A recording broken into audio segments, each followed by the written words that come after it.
Bismillahirrahmanirrahim. Assalamualaikum warahmatullahi wabarakatuh. Apa khabar semua?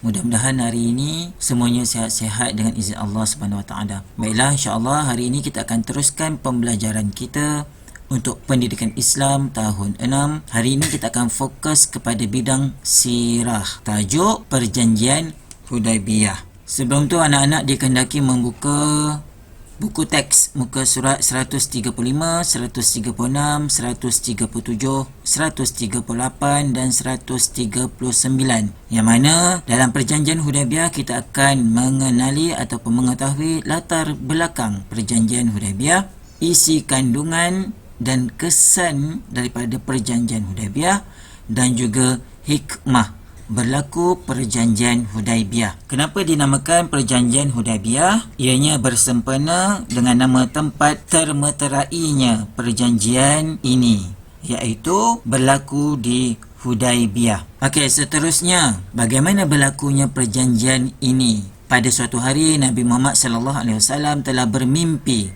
mengunjungi Masjidil Haram, bercukur dan bergunting rambut bersama-sama dengan para sahabatnya. Baginda menceritakan mimpi tersebut kepada kaum muslimin, lalu mereka membuat persiapan untuk menunaikan umrah dan berangkat ke Makkah pada bulan Zulkaidah tahun ke-6 Hijrah. Mereka membawa haiwan ternakan bersama-sama untuk disembelih di Baitullah. Bilangan mereka seramai 1,400 orang. Mimpi Rasulullah SAW ini ada diceritakan di dalam surah Al-Fath ayat yang ke-27. Apabila mereka tiba di Zulhulaifah, Nabi dan kaum muslimin berihram umrah. Yang mana kalau anak-anak semua nak tahu ibadah haji dan umrah sehingga kini, sebelum kita hendak menunaikan umrah ataupun haji, kita kena niat di Zulhulaifah dahulu. Nabi Muhammad SAW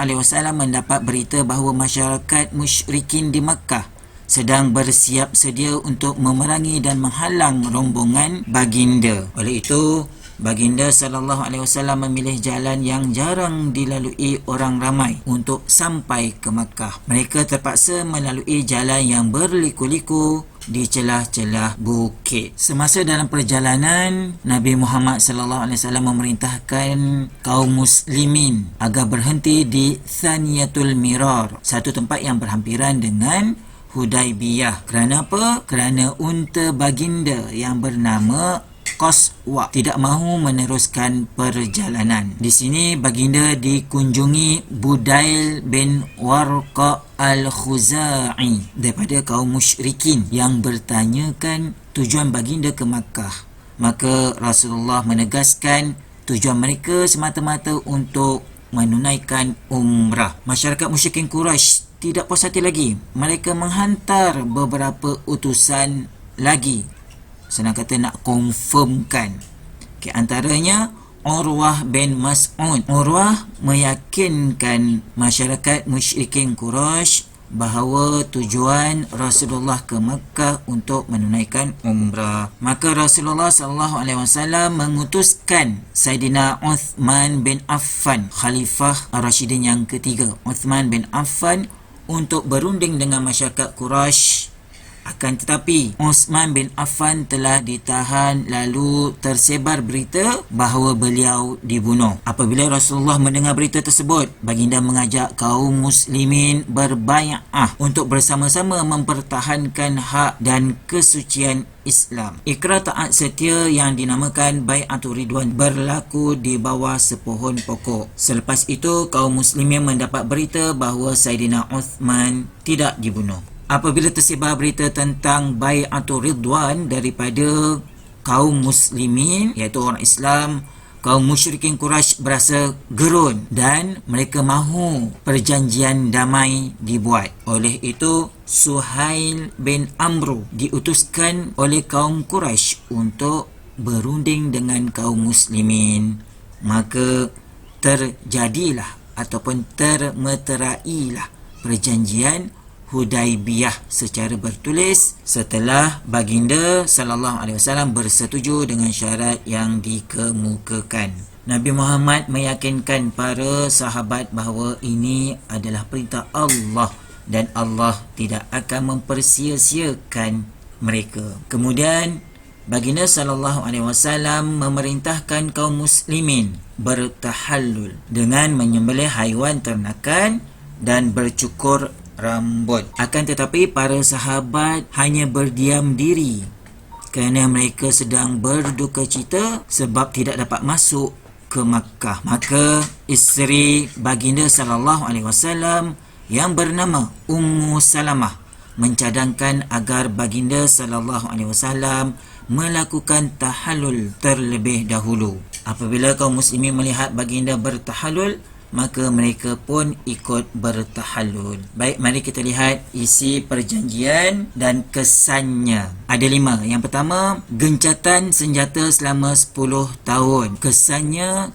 pertumpahan darah dapat dielakkan dan penyebaran dakwah dapat dilakukan secara terang-terangan tanpa halangan. Yang kedua, orang Islam tidak dibenarkan menunaikan umrah pada tahun itu. Kesannya, kaum muslimin semakin kuat azamnya untuk kembali ke Makkah menunaikan umrah. Yang ketiga, kedua-dua pihak bebas membuat perjanjian dengan pihak yang lain. Di sini kesannya Nabi SAW mengambil peluang menjalinkan hubungan dengan negara dan kabilah Arab yang lain. Yang keempat, orang Quraisy Mekah yang datang kepada pihak Nabi tanpa kebenaran walinya walaupun telah memeluk Islam hendaklah dipulangkan semula kepada kaumnya. Yang kelima, sesiapa daripada pihak Nabi Muhammad sallallahu alaihi wasallam yang datang kepada pihak Quraisy maka tidak akan dipulangkan. Kesannya, peluang menyebarkan Islam melalui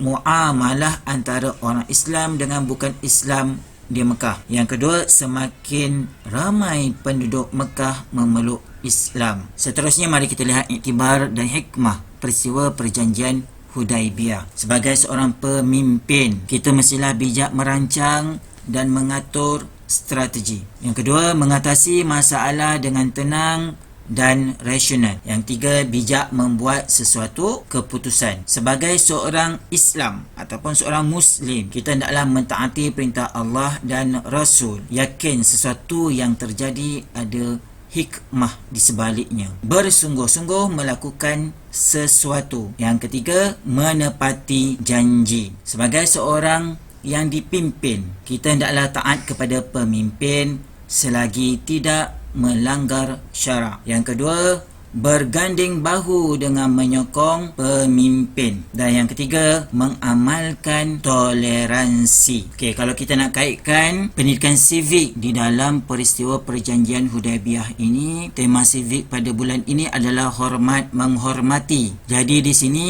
kita hendaklah menghormati keputusan ataupun cadangan daripada rakan-rakan kita sekiranya ada berlaku perbincangan di dalam kelas ataupun perbincangan bersama guru. Jangan sesekali kita menafikan, menolak mentah-mentah keputusan rakan. Sebaliknya, kita kena hormati dan ambil perhatian dahulu. Setelah diselidiki, barulah kita buat sesuatu keputusan. Okey, antara lain hikmah perjanjian Hudaibiyah ini, jelas kita dapat lihat Islam agama yang cintakan kedamaian. Dakwah Islam semakin berkembang dan ini adalah titik permulaan pembukaan kota Mekah. Baik, itu saja perkongsian dan pembelajaran kita pada hari ini mengenai perjanjian Hudaibiyah. Yang baik datangnya daripada Allah dan yang kurang datangnya pada